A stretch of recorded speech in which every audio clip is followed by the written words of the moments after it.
수첩 인사의 비밀. 박 대통령의 인사는 그동안 많은 논란을 낳았습니다. 도저히 납득할 수 없는 인사 발표로 인해서 수첩 인사라는 뒷말을 낳기도 했는데 그 수첩 인사의 비밀이 조금씩 밝혀지고 있습니다. 네, 도대체 어디서 그 인사들이 나왔던 걸까요? 저희가 MPDP로 준비를 했습니다. 자, 먼저 화면을 보시면요. 바로 그 사람들의 명단은 여기서 나왔습니다. 바로 2013년 6월에 출범을 한 박정희 기념재단의 임원진 명단에서 바로 그 인물들이 나왔음을 알 수 있습니다. 그 근거가 뭐냐면요. 보시는 것처럼 임원진의 이름을 올렸던 김기춘 전 대통령 비서실장 청와대에 결국 입성을 했습니다. 이뿐만이 아니고요. 아니 도대체 이 사람은 누구지? 라고 했던 인사 바로 문창극 전 중앙일보 논설위원 국무총리의 지명이 됐었습니다. 물론 불발되긴 했지만 국무총리 지명자로서 굉장히 많은 시간을 보냈던 사람 아닙니까? 문창극 논설위원. 그때 정말 깜짝 인사였어요. 기억하시죠?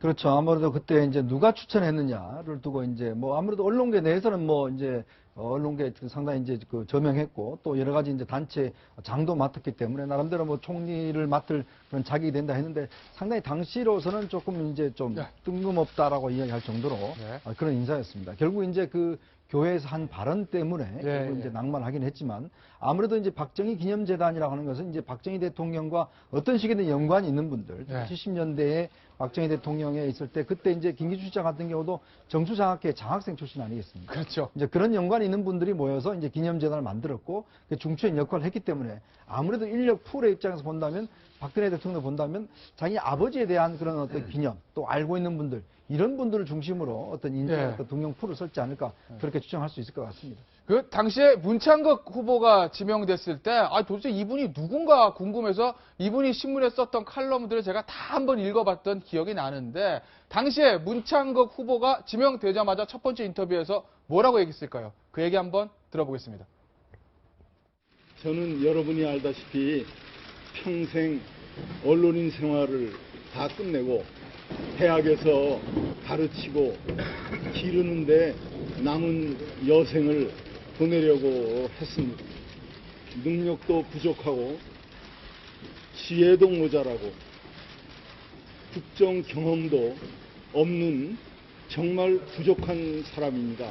김기춘 실장과 박정희 재단에서 같이 계셨던 게 인사에 좀 작용을 했다고 보시나요? 그런 건 잘 모르겠습니다. 저는 그런 거에 대해서 아는 바가 없습니다. 뭐 아는 바는 본인도 없으시고 저희도 그거에 대해 아는 바는 없는데 어쨌든 이 기념재단 얘기가 또 왜 나왔냐면 얼마 전에 저희 채널에 단독으로 해서 그 최순실 씨하고 박근혜 대통령의 어떤 녹취 99년에서도 녹취 들려드리지 않았습니까? 거기 보면 이 박정희 대통령 기념관을 짓는 문제 가지고 두 사람이 회의를 하는 내용이 나오는데 그렇기 때문에 박근혜 당시 의원이죠. 얼마나 이 아버지인 박정희 대통령 기념관에 대해서 중요하게 생각했을까. 그러니까 그때 이 임원들을 비서실장 또 국무총리 딱 해서 왼쪽에 비서실장 오른쪽에 국무총리 그 인맥들로 내가 국정을 끌고 가보겠다 이런 생각을 하지 않았을까 하는 그런 그 녹취가 이제 들어요. 99년도입니다. 네, 7년 그렇죠. 전에 녹취인데 그 녹취의 주된 내용은 박정희 전 대통령 기념관을 어떻게 설립하고 어디에 만드냐 이런 얘기를 하는데 최순실 씨가 주된 뭐 예산이라든지 부지 선정 이런 것들을 얘기하는 그런 게 다 담겨 있습니다. 근데 그게 좀 미뤄져가지고 뒤늦게 만들어져 2012년도에 만들어지죠. 그 당시에 최순실 씨가 깊이 개입하고 어쩌면 조종하는 사람으로 보였는데 임원진을 딱 보면 김기춘 비서실장이 나오는 게 조금 충격적입니다. 그렇다면 김기춘 비서실장은 계속 청문회에서 모른다고 했는데 99년도 그때부터 박정희 기념관 만들기 위해서 최순실이 저렇게 사람도 끌어들이고 돈도 끌어들이고 하고 있었는데 김기춘 비서실장 뽑을 때 관련이 있었지 않을까요? 저 새로운 또 보면 조금 그때부터 벌써 그런 인연이 있었을 거라 추측이 될 가능성이 높습니다. 그러네요. 네. 아니 실제 여러 증언에 따르면 그 전부터 있었다는 것이죠. 뭐 유경재단 때부터 김기춘 전 비서실장이 검사로서 관여를 했다 하는 얘기들이 많이 있었어요. 그러니까 그 부분은 이제 김기춘 전 실장이 부인하고는 있지만, 근데 그 채널A가 입수했던 1999년 그 녹취에 보면 사실은 최순실 씨는 현지구 위주로 가져가자고 얘기를 하고 있고 박정희 기념관을 네. 현지구 위주의 사람들로 구성을 하자고 하고 있고 박근혜 대통령은 명망 있는 전지구 위주로 가져가자고 얘기를 하고 있습니다. 그렇죠. 그런데 지금 그런 이분들의 면면을 보면 예. 아마 17년 전이면 예. 이분들은 현직이었어요. 대개들. 그렇죠. 네, 네. 그 당시 현직이었죠. 그렇게 보면 박근혜 대통령의 구상보다는 최순실 씨의 구상이 훨씬 더 먹혔다. 예, 예. 녹취에 나온 걸 보면 예. 그러니까 그때부터 이미 최순실 씨가 저런 거에 관한 아이디어는 박근혜 대통령보다 현실적이지 않았는가. 저는 그런 생각이 듭니다. 근데 이게 사실은 요 전에 실제적으로 이제 그때 당시에 건축할 당시에 이제 그 기념관 건립은 이 신현악 그러니까 돌아가셨죠. 전 예, 경제부총리가 이제 위원장을 맡았습니다. 신현악 부총리는 뭐 다 아시겠지만 박정희 대통령 있을 때 그때도 경제부총리를 했었고 워낙 하니까 위원장을 맡으셨고 그때 이제 여야에서 권노갑 당시 고문하고 김용환 의원 김용환 당시 부총리, 예, 예. 전 부총 그분들이 이제 부위원장을 맡았어요. 김용환 그 부총리 같은 경우는 이제 그 친박 박근혜 대통령 핵심의 7인방에 그게 좌장격이지 않습니까? 이제 그런 그만큼 이제 그게 이제 1차적이었고 그 다음에 이제 기념사업회를 맡은 분들이 바로 이제 김기춘, 손병도 지금은 이제 좌승희 이제 위원장이 이제 기념사업회 위원장을 맡고 있습니다. 네. 그러면 원조는 일단 신현악 부총리가 당시 위원장을 맡았었던 네. 그런 상황입니다. 네. 지금 보면, 자, 그럼 이 재단 임원단의 명단이 굉장히 중요했구나. 이 사람들이 아마 대통령이 명단을 보고, 그리고 최순실 씨가 명단을 보고 아마 계속 쓰려고 했던 사람들이 아닌가, 이런 생각이 드는데요. 여기서 좀 주목해 볼 수 있는 게, 보시면 언론인들이 굉장히 많습니다. 지금 언론인들이 4명이나 있거든요. 그런데 99년에부터 최순실 씨와 박근혜 대통령은 당시에는 부총리였죠. 자, 이 두 사람은 계속 언론인을 끌어들이기 위한 모의를 했습니다. 자, 어떤 얘기를 했는지 직접 들어보시죠. 언론사에서 거의 없은 큰 나라 아니고요. 언론사를 하려고 하면 정보를 해야 되잖아요. 정보도 누구 나오라 그래야 되나. 그렇게 되면 국정급들이 나오게 되죠. 수준이면 고급적이 되게 언론사는 몇 개월 언론사를 말이죠.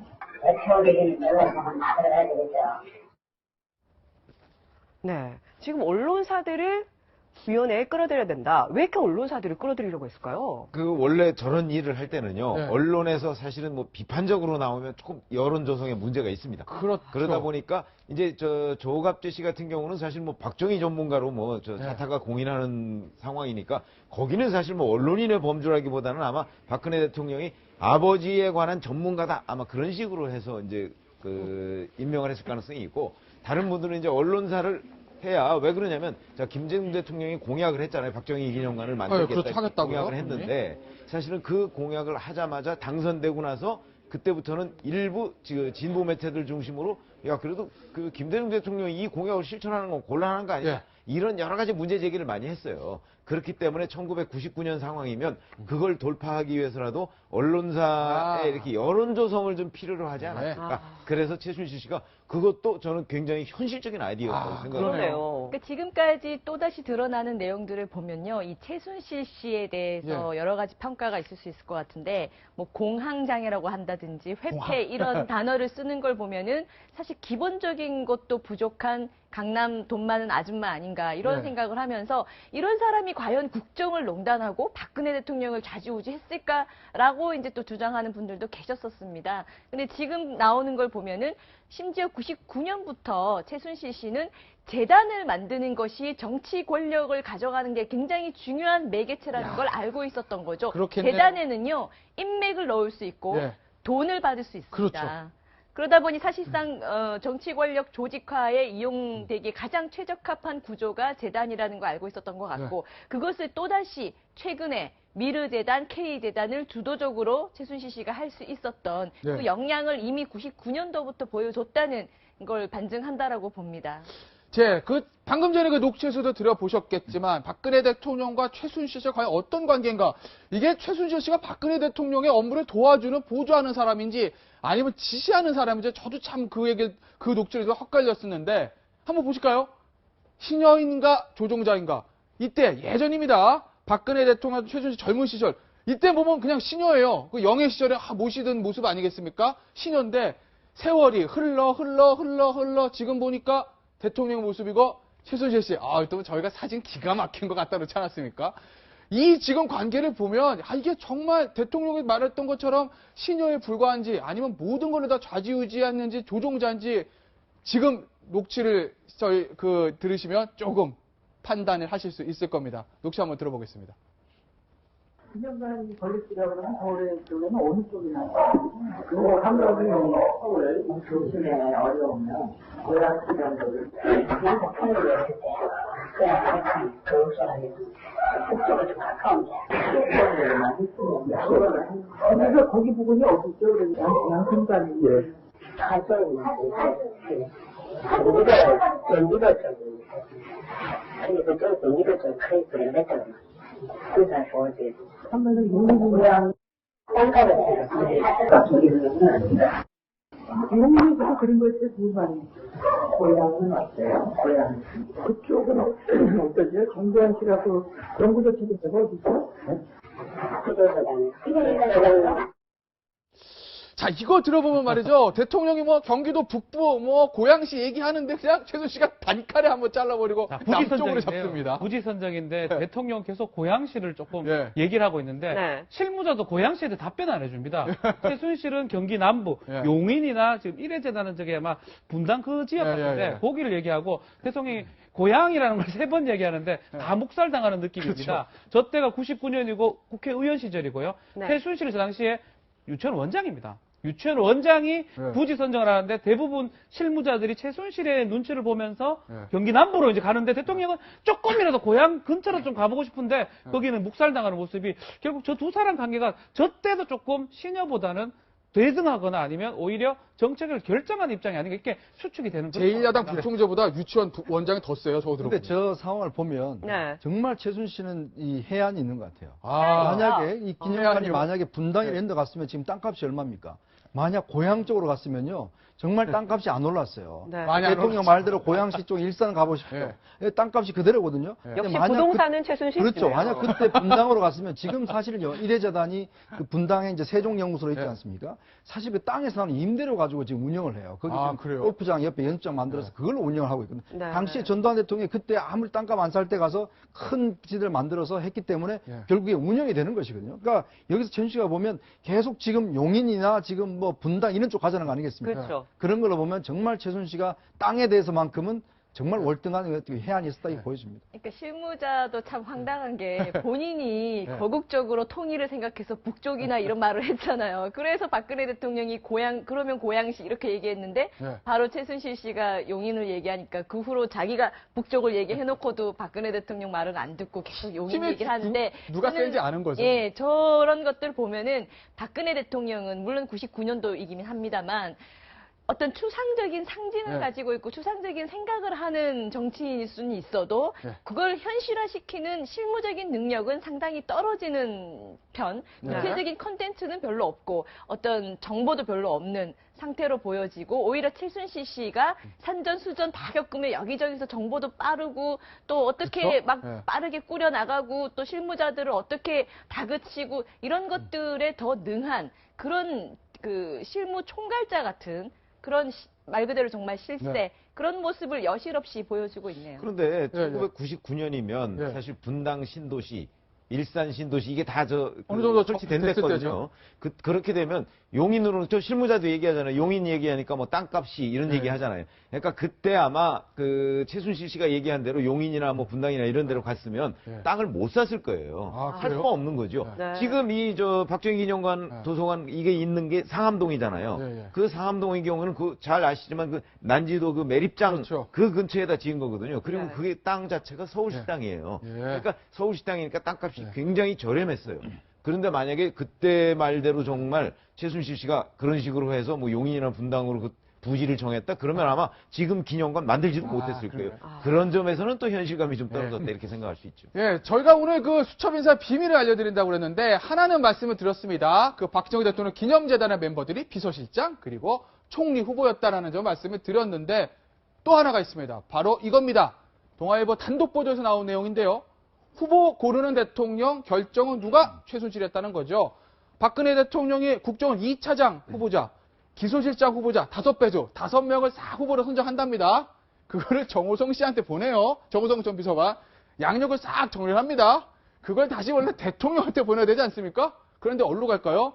최순실 씨한테 간다는 겁니다. 그럼 최순실 씨가 딱 보고 양력 보고 다섯 보고 X하고 하나 딱 동그라미 찍어서 결정을 하고 내려보내면 박근혜 대통령께서 국정원 제2차장과 기소실장을 딱 임명을 했다라는 건데, 아이고. 기자들이 이거, 저 취재를 하면서 가장 인사 취재가 힘든 게 또 맞추기 어려운 게 사실 국정원 인사입니다. 네. 예. 왜냐하면 국정원 같은 경우는 이제 국정원장은 뭐 어느 정도 정해지지만 1차장과 2차장, 기조실장 같은 경우는 정권의 핵심들이 가기 때문에 그렇죠. 상당히 이게 인사 자체가 맞추기도 힘들고 마지막에 또 바뀌는 경우도 많아요. 왜냐하면 국정원의 모든 정보가 사실 모이기 때문에 국정원 중요한 장악을 거죠. 하면 사실은 전체 국정을 움직일 수 있는 그런 힘이 생기지 않습니까? 근데 지금 저는 참 지금도 믿을 수가 없어요, 솔직히. 예를 들어 대통령이 예를 들어서 뭐 5배수, 4배수 정도로 해서 내려보내고 최순실씨가 약점을 했다라는 것은 과연 그럼 최순실씨가 무슨 정보를 가지고 이 어려운 국정원 인사를 맞췄을까? 왜냐하면 국정원은요, 1차장 같은 경우는 국내 담당, 뭐 2차장은 국외 담당, 기조실장 같은 경우는 돈을 담당하지 않습니까? 그러니까 그만큼이 굉장히 중요한 인사고 또 나름대로도 어떤 전문가적 기질이 있어야 되는데 그런 부분들을 과연 그럼 최순실씨가 어떻게 알았을까? 저는 이런 부분에서 보면 특히 이제 이때 인사가 보면 한 5명, 4명 했는데 당시에는 1차장이 의외로 경찰 출신이 됐어요. 아, 그런가요? 그리고 또 당시에 보면은 유영아 지금 현재 변호인이 있습니다. 그분이 1차장, 2차장 명단에 다 들어가 있습니다. 아, 정말요? 그리고 또 그때도 민정수석 명단에 있었는데 이분은 하나도 안 됐어요. 그러니까 그런 걸로 보면 지금 유영아 변호사가 지금 변호를 맡고 있잖아요. 그러면 당시에 그러면 최순실한테 찍혔나? 뭐 이런 생각도 들 수가 있고 참으로 좀 이해가 안 되는 인사입니다. 네, 제가 이걸 보고 좀 많이 놀랬던 건 자, 여기에 최순실 씨와 박근혜 대통령은 둘을 바꿔요. 바꿔서 거꾸로 돼서 최순실 씨가 여기 있어서 이렇게 갔다고 해도 황당한데 그렇죠. 그게 아니라 지금 박근혜 대통령이 5배수를 추천하면 최순실 씨가 선택을 한다? 이거는 정말 상상도 못했고 여기에다가 정호성 씨가 이런 얘기도 했었잖아요.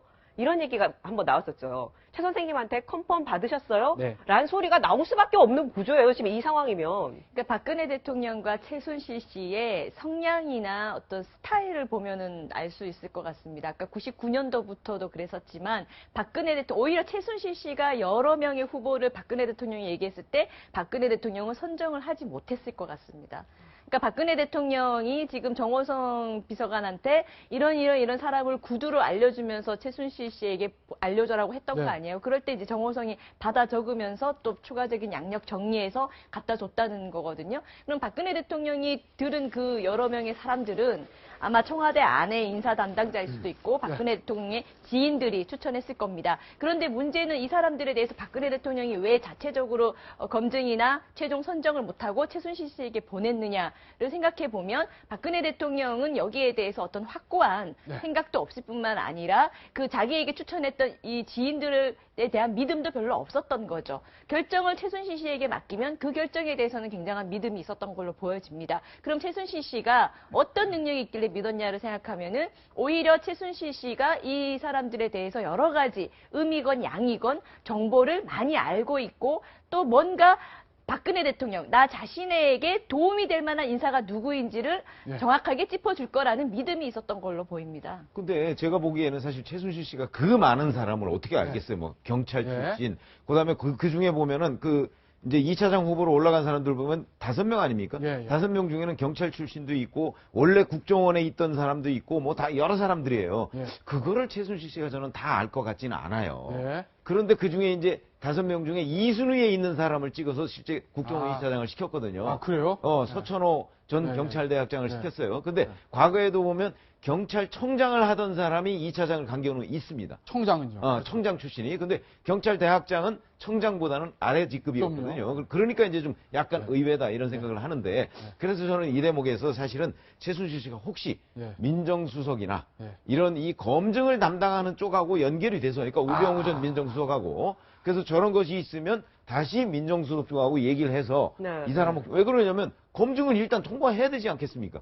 통과돼서 제일 괜찮은 사람을 하려고 했던 거, 그 중에서도 자기하고 또 가깝고 이런 사람을 하려고 했던 것이 아닌가 하는 생각이 첫 번째로 들고 그다음에 기조실장 후보는 3명을 내려보냈는데 이 1, 2, 3 후보에 다 없는 사람이 실제 기조실장이 됐어요. 그래요? 자, 그러면 이 사람은 과연 또 최순실 씨가 추천한 사람이냐 아니면 어떻게 되냐. 일단 최순실 씨가 추천한 사람으로 보이는데 그럼 최순실 씨의 힘은 대통령이 1, 2, 3순위 내려보냈는데도 이걸 다 무시하고서도 무시하고서도 다른 사람을 할 수 있는 힘이 있는 것 아닌가 이런 생각이 듭니다. 야, 어마어마합니다. 대통령 업무 중에서 가장 중요한 것이 인사 업무라고 합니다. 만약에 박 대통령이 인사 문제만 제대로 처리했더라도 이렇게까지 국정이 위기에 빠지는 일은 없었을 겁니다. 부디 다음 대통령은 인사에 성공한 대통령이 되기를 국민의 한 사람으로서 기원해 봅니다.